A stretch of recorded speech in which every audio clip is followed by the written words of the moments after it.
ओम ओम ओम।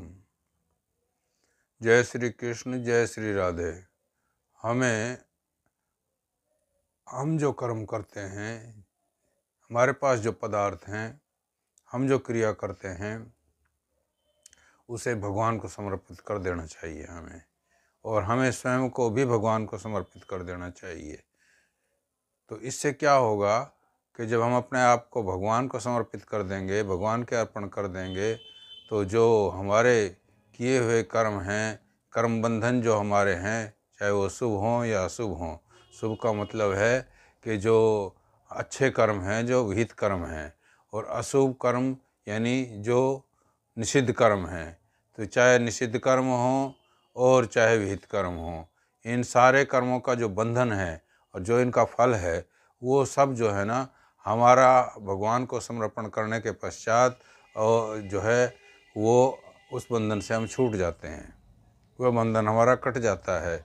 और भगवान के याद में भगवान को समर्पण करने के पश्चात हम जो है ना भगवान के ही हो जाते हैं, और हमें भगवत प्राप्ति हो जाती है, यानी भगवान को प्राप्त हो जाते हैं हम। ये हमें अच्छी तरह समझ लेना चाहिए। शुभ अशुभ कर्म जो है ना, शुभ अशुभ जो कर्म है वो तो निषिद्ध कर्म जो हैं वो तो होते ही हैं, मतलब जो है बंधन कारक। लेकिन जो कई बार जो है शुभ कर्म जो हैं वो भी बंधन कारक हो जाते हैं। वो कैसे होते हैं कि जैसे फर्ज करो हम कोई शुभ कार्य कर रहे हैं, तो उस शुभ कार्य के अंदर हम जो है ना अनुकूल परिस्थिति चाहते हैं। अनुकूल परिस्थिति जब चाहेंगे तो हमें सुख प्राप्ति की कामना होगी, और सुख प्राप्त एक बार हो गया तो फिर और की सुख प्राप्ति की जो है ना हमारी कामना बढ़ती जाएगी। और इस प्रकार से जब कामना बढ़ती जाएगी तो हम जो है ना बंधन में फंस जाएंगे, भगवान से विमुख हो जाएंगे, भगवान को भूल जाएंगे। और भगवान को भूलने के बाद हमारी जो भगवान से विमुखता है वो हमें कर्म बंधन में फंसा देती है। इस प्रकार से जो है ना शुभ कर्म भी जो है ना वो बंधन कारक हो जाते हैं। तो जो शुभ या अशुभ जितने भी कर्म हैं, इन सभी को हम जो है ना क्यों ना अपने भगवान को अर्पण कर दें।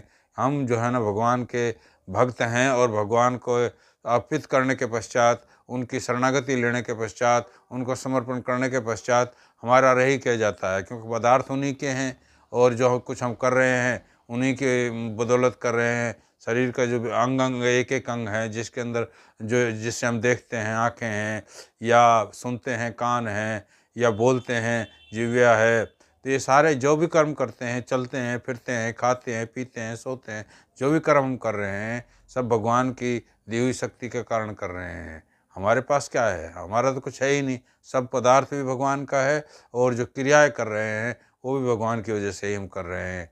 तो इसलिए यदि हम भगवान को ये सारी क्रियाएं और सारे पदार्थ जो है ना अर्पित कर देंगे, तो हमारा जो बंधन है वो कट जाएगा। क्योंकि हम कर्म करते हैं, जो कर्म करने के कारण जो फल होता है वो कर्म अनुसार मिलता है। हमारे कर्म जो है ना वो संचित होते रहते हैं, और संचित कर्मों में से कुछ कर्म तो जो है मनुष्य जब आता है ये पृथ्वी पर अपना जन्म लेकर के, तो कुछ कर्म जो है वो प्रारब्ध रूप में लेकर के आता है।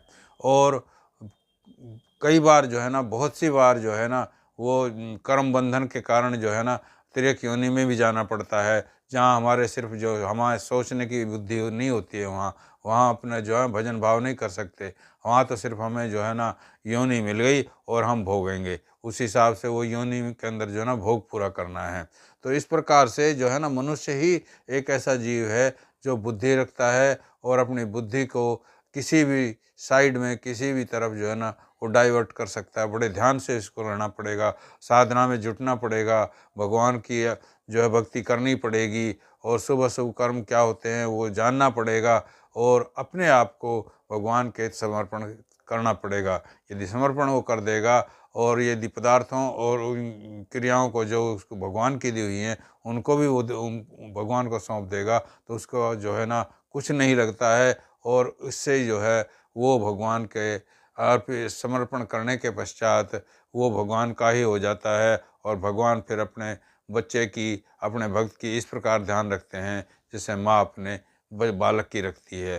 तो आप जितना भी हो सके अपने आप को जो है ना भक्त बना करके भगवान के अर्पण करो, पदार्थों को अर्पण करो, क्रियाओं को अर्पण करो। और जय श्री राधे। जय श्री कृष्ण, जय श्री राधे, जय श्री कृष्ण, हरिओम।